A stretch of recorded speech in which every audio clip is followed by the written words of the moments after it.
Hey guys, Gavin Gear here from UltimateReloader.com. Recently I had the opportunity to shoot with the 6.5 guys and I tried their MagnetoSpeed chronograph.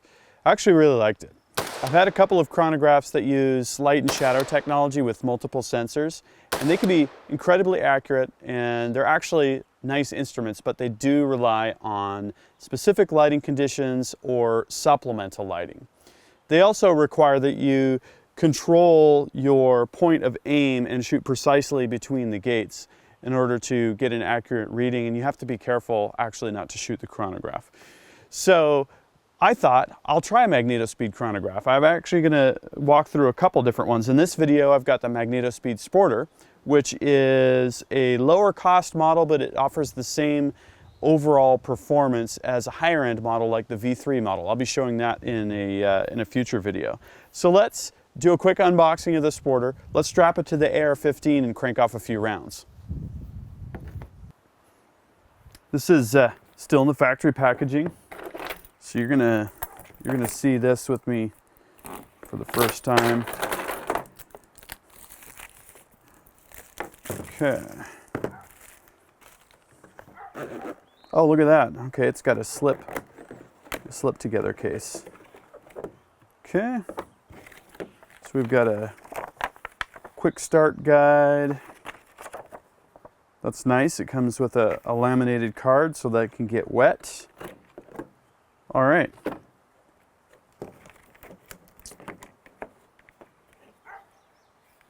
All right, so this is the display unit. Looks like it comes apart with the red button. I can see the 9-volt battery in there. That's nice that that's included.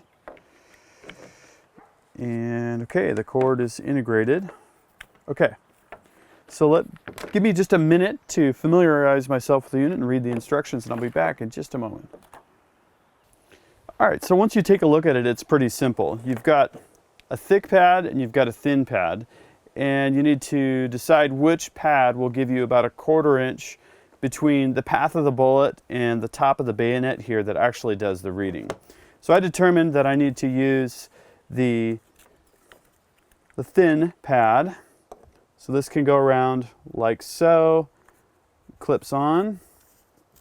You want to make sure that you have this adjustment screw down here at the bottom mostly backed out like that. So you got to see a good gap of screw basically there between the knob and the body of the unit. You want to get this fairly tight and then tighten down on the adjustment screw. That's going to cinch the strap around the barrel nice and tight until it's not movable. So it looks like I got a little ways to go there. Get it reseated here nicely. That looks pretty solid. Okay, the last step here is to tuck the rest of the strap into the keeper here, and then to just have that facing down. Okay. So we've got the bayonet mounted. I'm going to double check my clearance. Looks like I'm pretty good there. Okay, now when we take the cord and plug it into the display unit, it's going to go through a little boot up sequence.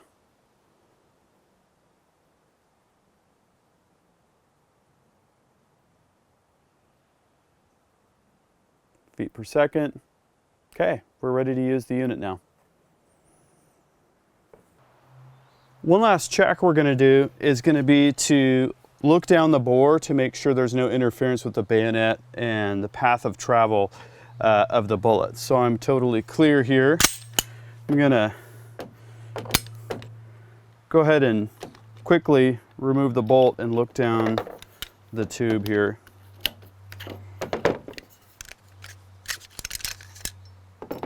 Okay, looking down the tube, and we're absolutely clear at it. I'm even looking at an angle here, and I'm not seeing anything.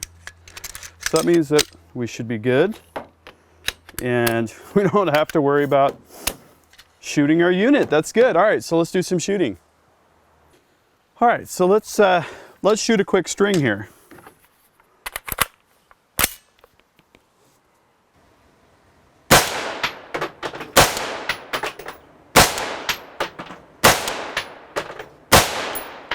All right.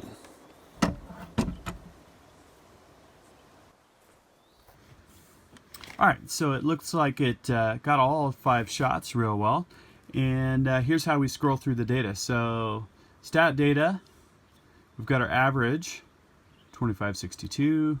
We've got our high, 2605. We've got our low, 2526. Standard deviation of 31. Extreme spread, 79 feet per second. I'd like to tighten that up a little bit, so I'm going to do a little investigating. And then individual shot data. So shot number 5, 2526, 4, 2560, 3, 2582, 2, 2539, and 1, 2605. So as you can see, it's very easy to use, and when you take the cord out, it shuts off. So the MagnetoSpeed Sporter, I have to say, very simple unit, effective, easy to set up, and I don't have to depend on lighting conditions. Right now I have extreme lighting. I've got lighting coming from almost the horizon line over there. So right now, don't have to worry. And if I'm wearing the receiving unit on my person, I can do some active shooting and not have to worry about the setup of the chronograph and the trajectory of the bullet. Very nice. So look to see more of the MagnetoSpeed Sporter on Ultimate Reloader. And like I said, I got more information coming up. I'm going to be taking a look at the V3 with the Picatinny rail adapter, which enables you to shoot a handgun if you've got a rail on the bottom like my Glocks, or with rifles as well. It's also got the data logger. So a lot of good action coming up. These tools are going to be a great new capability for me as I dial in loads and track my performance data. If you like this video, please give it a thumbs up. And if you don't want to miss any of the action on Ultimate Reloader, please subscribe to my channel. Until then, happy shooting and happy reloading. Thanks.